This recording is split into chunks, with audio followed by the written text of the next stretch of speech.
Assalamualaikum warahmatullahi wabarakatuh. Kembali lagi dengan saya Farhan Abdul Aziz di dalam Al-Hikmah 2 Voice. Organisasi adalah salah satu sebuah wadah untuk meningkatkan kualitas mental bagi santri dan santriwan. Di sini saya sudah bersama salah satu aktivis organisasi di Pondok Pesantren Al-Hikmah 2. Mas Yusuf, dalam masakan. Gimana nih kabarnya nih? Alhamdulillah baik. Mas Yusuf sebelumnya itu dari mana? Kalau aslinya dari Kabupaten Purbalingga. Kabupaten Purbalingga.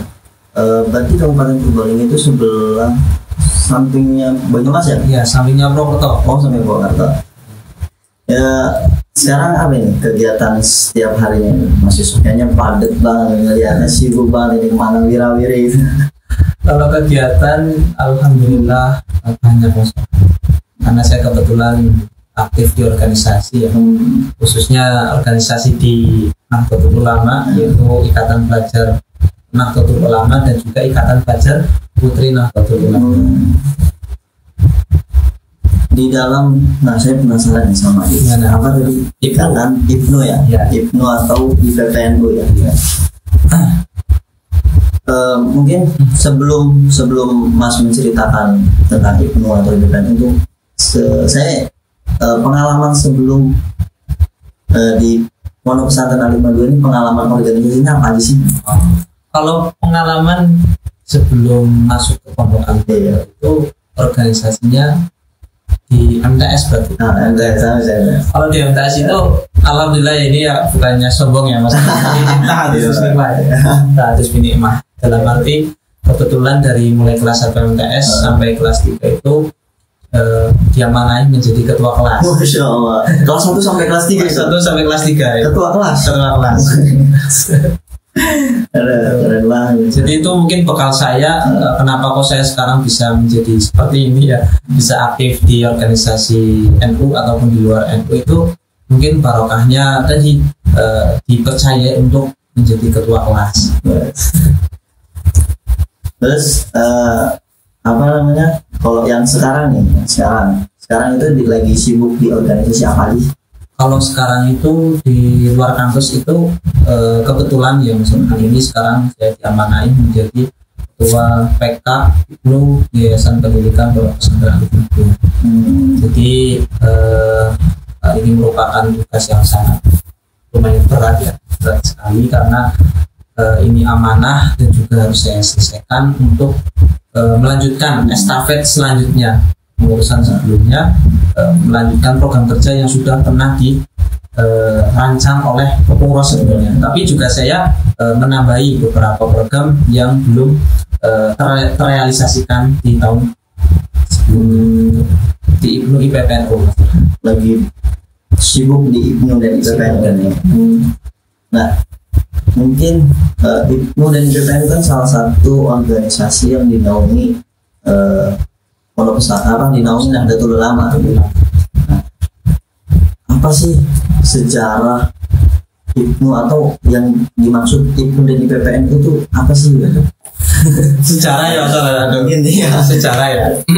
Kalau sejarah IPNU IPPNU itu sudah berdiri sangat lama, dari tahun 1000. Kalau IPNU sendiri ya, kalau IPNU sendiri itu berdiri pada tahun 1954. 1954. Itu berdiri pada tahun itu. Kalau tanggalnya 24 Februari 1954 berdirinya IPNU di Semarang.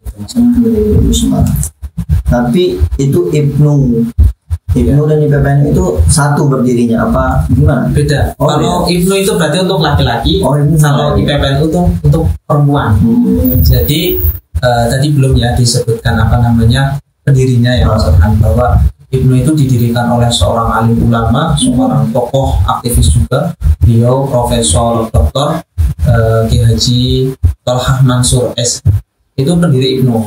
Sedangkan kalau pendiri IPPNU itu juga merupakan ulama perempuan ya, beliau juga merupakan putri dari Mbak Wahab Asbollah ya, merupakan putri dari pendiri Nahdlatul Ulama.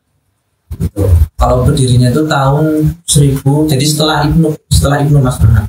Setelah itu berdiri IPPNU. Jadi 1955. Jangka dalam 1 tahun itu ya, baru IPPNU itu berdiri. Itu di Malang Mas Farhan. Nah, itu kan berdirinya IPNU dan IPPNU di Indonesia. Untuk di Al-Hikmah sendiri nih, untuk di Al-Hikmah 2 sendiri nih, kapan berdirinya IPNU dan IPPNU di Al-Hikmah 2? Sejarahnya itu seperti apa? Tiba-tiba kok ada IPNU, IPPNU di Al-Hikmah ya? Saya dulu di Al-Hikmah itu belum ada yang namanya IPNU, IPPNU itu belum ada. Tiba-tiba kok sini kok apa ini IPNU dan IPPNU? Jadi gini Mas Farhan, ini merupakan sejarah juga ya. Tapi kalau tadi sejarah IPNU IPPNU di Nusantara di Indonesia, kalau ini sejarah IPNU IPPNU di Al-Hikmah 2. Dulu ada sesepuh, mungkin kita katakan sesepuh lah ya, dulu pelajar NU di Al-Hikmah, yaitu Kang Mengi dan juga Kang Bani dan teman-temannya, tidak saya sebutkan satu persatu. Itu dulu sowan ke beliau atau sowan ke Basuki meminta untuk membuat suatu wadah mengumpulkan pelajar-pelajar atau santri-santri di Al-Hikmah. Itu juga beliau itu didampingi oleh pimpinan anak cabang Kecamatan Sirampo. Jadi kalau di IPPN itu ada kakaknya komisariat, yaitu pimpinan anak cabang. Di atasnya ada lagi pimpinan cabang dan seterusnya. Dan kebetulan pada tahun itu didampingi oleh rekan Faik Fadilah selaku ketua pimpinan cabang dan juga Mas Faris selaku pimpinan anak cabang. Itu berdiri pada tahun 2019 1 Maret 2019 ya, 2019. Nah, itu dengan antusias santri sendiri untuk mendirikan IPNU. Gimana maksudnya? Kok bisa ada pikiran untuk mendirikan IPNU di Al-Hikmah dulu? Jadi gini Mas Farhan, karena dulu pernah beliau itu pernah mensurvei langsung ya, pernah bertanya kepada santrinya itu tentang KNU-an, bahkan pernah bertanya tentang siapakah pendiri NU. Itu masih ada Mas Farhan, beberapa santri yang belum tahu pendiri Nahdlatul Ulama. Padahal Al-Hikmah itu kan ciri khasnya adalah Nahdlatul Ulama. Bahkan ini Mas sendiri itu pengen seluruh santri putra putri di Al-Hikmah itu wajib menjadi kader Nahdlatul Ulama itu. Oh, berarti karena daunnya beliau perhatian beliau terhadap sholat, masa santri pondoknya NU, santrinya nggak tahu ini NU siapa ini. Karena sahabat dari Mas Wendy itu antusias untuk mendirikan IPNU dan IPPNU di Al-Hikmah. Terus mungkin saya tuh sering melihat ya di lembaga-lembaga yang dinaungi Yayasan Pendidikan Perusahaan Al-Hikmah itu banyak pelang-pelang itu, banyak pelang apa itu? IPNU, IPPNU. Nah itu mengapa maksudnya di setiap lembaga itu harus ada pimpinan apa komisariat ya? Pimpinan komisariat. Padahal kan di pondok kan udah ada ya. Kenapa harus di lembaga itu harus ada? Jadi gini Mas Farhan, sejarahnya kayak ini, kenapa ada di setiap lembaga itu ada pimpinan komisariat?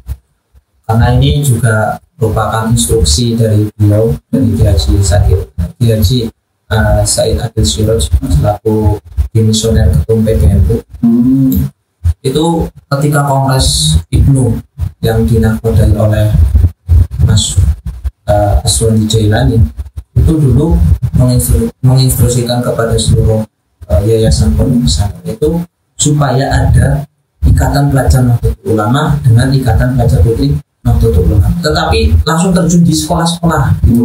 Jadi nanti kolaborasi antara IPNU dengan OSIS langsung kolaborasi supaya apa? Nanti ketika ada program kerja di OSIS itu bisa dimasuki oleh program kerja yang ada di IPNU IPPNU, seperti halnya mengadakan seminar Ahli Sunnah wal Jamaah, mengadakan seminar organisasi dan sebagainya. Jadi seperti itu. Untuk menguatkan akidah Ahli Sunnah wal jamaah. Biasanya kan OSIS itu kan mengadakan acara-acara yang umum sosial lah ya. Mungkin IPNU ini mengadakan acara-acara yang agamis, keagamaan ya. Nah, mungkin kan itu dari anak-anak mengikuti IPNU dan di PPNU itu apa kan penuh dengan kegiatan ya. Nah itu maksudnya manfaatnya mengikuti organisasi IPNU PPNU itu apa sih manfaatnya banyak sekali Mas. Manfaatnya bisa disebutin salah satunya adalah teman-teman ini bisa senang sama IPNU PPNU gitu. Manfaatnya adalah tadi bisa kita lihat ya mungkin ya yang kita lihat sekarang ini saya itu bisa bicara seperti ini mungkin karena barokahnya ikut organisasi IPNU PPNU. Jadi memang di situ nanti manfaatnya itu kita bisa public speaking, bisa berbicara di depan umum, bisa bersosial dengan baik antara satu dengan yang lainnya. Itu salah satunya Mas. Masih banyak sekali ya manfaatnya. Juga mungkin anak lebih mengenal tentang akidah Ahlus Sunnah wal Jamaah mungkin. Juga menambah relasi Mas. Ya. Teman, terus pengalaman, bahkan jodoh. Aduh. Itu mah bonus lah. Iya itu bonus. Nah itu kan mungkin itulah ya salah satu manfaat. Nah itu yang mungkin yang sekarang program apa yang kira-kira sedang dilakukan di IPNU PPNU Komisariat Pondok Pesantren itu lagi menjalani apa nih saat ini? Kalau program kerja itu ada tiga jangka. Ada program kerja jangka pendek, ada jangka menengah sama jangka panjang. Kalau jangka pendek itu biasa kami laksanakan rutinan setiap minggu sekali Mas. Setiap minggu sekali itu. Setiap minggu. Itu dilaksanakan pada hari Jumat. Pada Jumat kami melakukan rutinan dan itu sangat bervariasi sekali ya. Kegiatannya itu gantian karena sudah ada schedule, sudah ada jadwal setiap rutinan satu minggu sekali. Salah satunya adalah mengadakan kegiatan khutbah Jumat, mengadakan pelatihan hadroh, terus juga pelatihan pidato dan sebagainya. Itu program jangka pendeknya. Kalau jangka menengah itu kami juga mengadakan semacam nobar. Kalau bahasa kerennya coaching. Ya, bahasa alimah sering itu ya. Itu coaching. Karena apa? Karena rekan dan rekan kita di IPNU PPNU itu juga perlu yang namanya refreshing.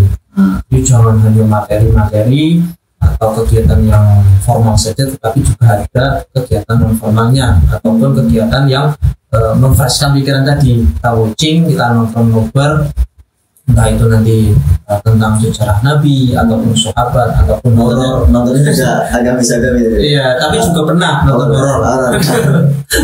Yang sekali-kali lah.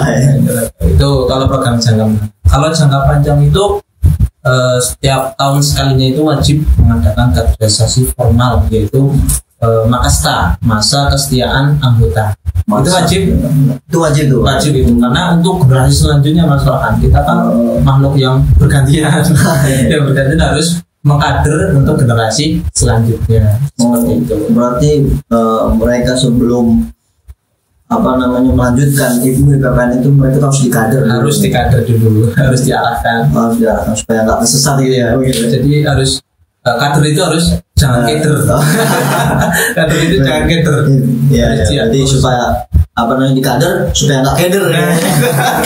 Itu yang harus kita luruskan. Gitu. Sekarang ada berapa itu mungkin dari rekan-rekan kalau sekarang kebetulan alhamdulillah sangat antusias, apalagi saya yang baru ya, itu sudah cukup. Mungkin memang ini gemblengan dari awal Mas. Alhamdulillah sekitar kurang lebih 200 IPNU yang aktif.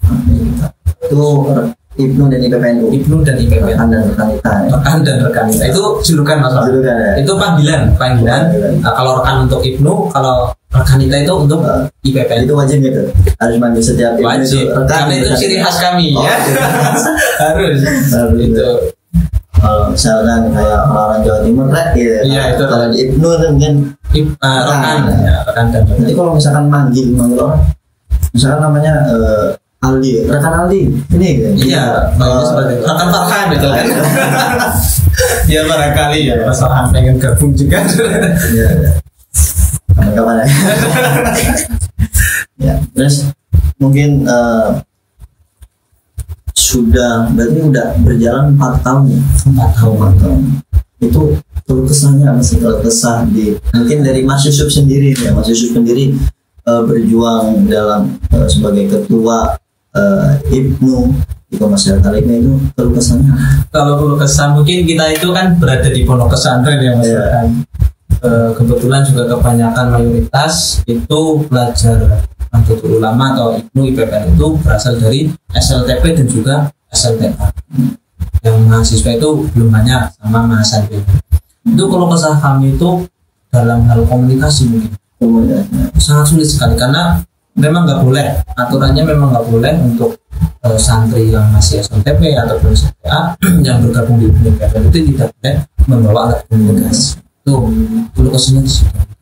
Mungkin kalau misalnya berarti dalam kegiatan mereka mah ambisian. Kalau kegiatan mah mereka sangat satset, sangat semangat sekali. Gitu. Tapi kalau di dalam pengurusan itu apa namanya, mungkin dari komunikasi itu dari ketua. Tapi dengan ketua dan bawahan anggota-anggota seperti sekretaris, bendahara, mungkin itu ada apa namanya, gesekan atau gimana itu? Kalau mungkin bisa mengatasi, misalkan nih aku lagi terus mungkin tiba ada gesekan sama anggota kepengurusan itu gimana Mas mengatasi? Kalau gesekan itu pasti ada ya Mas. Pasti ada. Mungkin karena ya, setiap orang kan memiliki argumentasi sendiri, memiliki pendapat sendiri. Tapi itu barokahnya dengan perbedaan itu kami juga harus mempertimbangkan dengan pendapat si A ataupun si B. Jadi gesekan seperti itu mengajarkan kepada kita bahwa itulah indahnya perbedaan, seperti halnya pelangi tadi. Pelangi kan kalau warnanya satu doang kan jelek, tapi kalau banyak indah. Pelangi itu indah karena warnanya banyak. Karena warnanya berbeda-beda. Iya. Pelangi. Nah, itu sejarah Ibnu ya Mas. Tapi kalau misalkan jalim ini wajib nggak sih ngikutin Ibnu? Kalau dibilang wajib, ya wajib karena pondoknya NU. Harus belajarnya juga harus NU. Nah mungkin Mas Yusuf ya bisa ngasih pesan kepada rekan Ibnu dan rekan IPPNU untuk yang Nusantara khususnya, mungkin misalnya yang umumnya untuk Nusantara lah ya, bisa terus umumnya apa khususnya buat Alimah 2 ini mungkin bisa memberi kesan dan pesannya itu apa? Kalau pesan dan pesan itu ya kita sebagai kader ya itu harus siap menjalani tantangan masa depan masyarakat. Karena apa? Generasi selanjutnya itu mungkin 10 tahun bahkan 20 tahun depan itu yang akan meneruskan estafet perjuangan bahwa kita ataupun sesuatu kita itu generasi muda. Kalau pesan dan pesan itu tetap harus berani mengambil prinsip, harus semangat ya, harus bisa istiqomah, karena istiqomah itu berat ya. Tapi harus kita coba, yang muda itu istirahat itu ya. Terbahan santai. Tapi jangan seperti itu, kita harus punya jiwa semangat.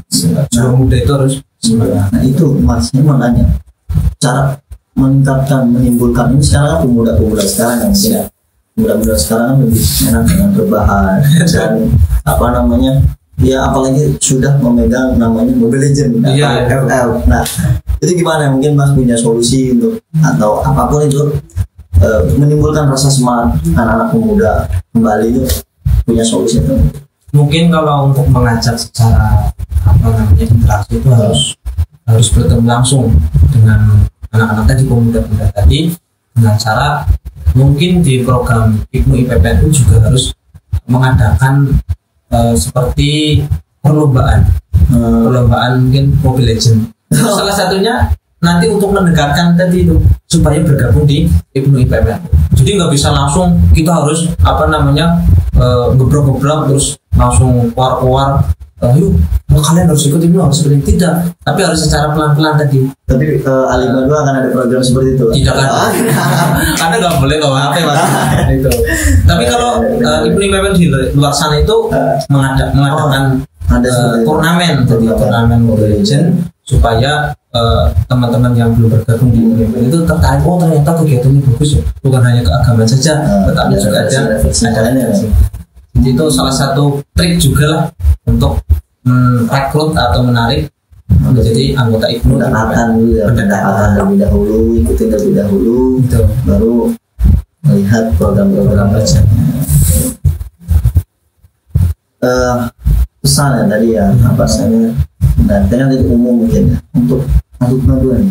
Pesan untuk Alim 22 pesan-pesannya itu ya tetap memegang moto kita, yaitu belajar, berjuang, bertakwa. Dalam arti kita harus belajar terus, jangan sampai merasa puas, karena ya kita seorang santri ya Mas Farhan harus memperjuangkan titipan dari orang tua kita. Dalam arti jangan ketika sudah merasa pintar, wah nyong pintar, aduh nyong bukan orang belajar lah. Itu jangan seperti itu. Di IPPN itu harus terus belajar. Jadi tetap semangat, jangan pantang menyerah. Kita namanya organisasi harus bareng-bareng, harus merancang semuanya dengan baik, dan juga nanti ketika kita sudah waktunya selesai dalam periode ya kita harus menyiapkan keberkatan. Intinya kita harus berani istiqomah, karena ada makalah al istiqomah itu khairun min alfi karamah itu ya. Itu yang sering kita dengar ya Mas. Jadi harus istiqomah. Ada juga yang ada melenceng Mas, istiqomah. Gimana? Istri 5 dikontrakin semua. Itu melenceng ya, nggak usah diikutin. Iya itu. Nah mungkin itulah pesan tadi Ibnu sangat penting berarti ya, maksudnya untuk mengetahui program-program mengetahui akidah Nahdlatul Ulama, salah satunya mengikuti organisasi Ibnu dan IPPN. Sebelumnya terima kasih Mas atas waktunya, udah bisa ngobrol bareng kita, bisa sharing bareng. Sebenarnya terima kasih banyak. Mungkin cukup segitu Mas pertanyaan. Ya, semoga. Ya baik teman-teman sekalian, sebelumnya terima kasih banyak. Mudah-mudahan ada manfaat bagi kita semua. Dengan obrolan ini ada yang bisa kita ambil baiknya. Mungkin cukup segitu dari obrolan singkat ini. Apabila ada kesalahan mohon maaf. Wallahu muwaffiq ila aqwamit thoriq. Assalamualaikum warahmatullahi wabarakatuh. Waalaikumsalam.